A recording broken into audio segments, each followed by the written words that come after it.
I already had a Filipino culture because my mom started organizations that were directed to the Filipino community, and they were theater groups. So I would like perform in plays, and they would be about how like the discrimination, or like of how some Filipinos can be or be discriminated against, and certain topics of just like a lot of different topics of like Filipino stories. And that's how I learned my Filipino culture. I didn't have any Filipino friends. Only until like high school and college did I like find the actual like Filipino student community. Okay. Yeah. It kind of re-sparked with my internship at Asian American Institute with the Impact Fellows program. We went to several congressmen and fought for immigration reform. Ever since I was younger, I've been attending the May Day marches, which happens like every May 1st, which is the Immigrants and Workers' Day rights movements.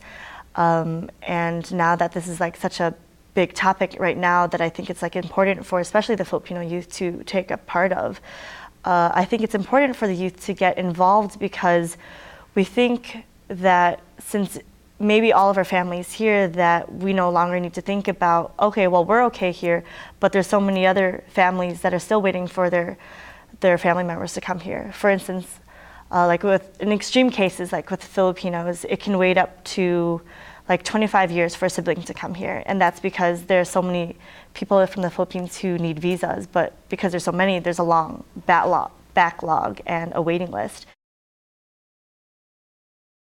I will be honest and say that there's a lot of different views within Kapwa. Some families are more conservative, so that makes them feel that we don't need to be focusing on immigration reform right now. You know, like they really need to focus on like border control.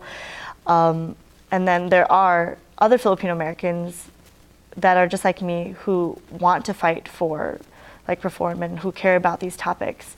So it really does range. Or I guess it's the way of like my forms of thinking. Very open, very willing to create change and to take risks. A lot of like Asian Americans like and Filipino Americans like are seen as like passive, like always kind of hold back because you don't want to get in trouble. And I'm definitely that risk taker. I'm definitely the one to make a difference, but like more open to like different topics like religion and, you know, so it's like not only selected on one view.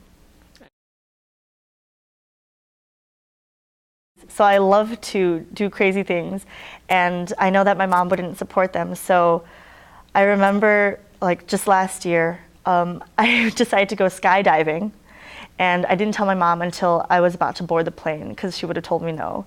And I took the risk of not being pre-med to see where I will take my own life rather than living like my parents' or my grandparents' life. I would take the risk of, I guess I'll stay with the simple things of that so far. I don't know how big like my other risks would be. I actually follow more of personal blogs of such people like there's a spoken word performance group called Illiteracy, and they're from Brooklyn, and there are several people who have blogs of theirs, and I follow their blogs, and it relates to like the topics I'm interested in. As for like the wider news, I don't, and I should pop on that, but whenever I have the time. America is home, but my second home. America is confusing. Although it's the land of opportunity, it's still not equal, and there's still a lot of struggle. America is a salad bowl.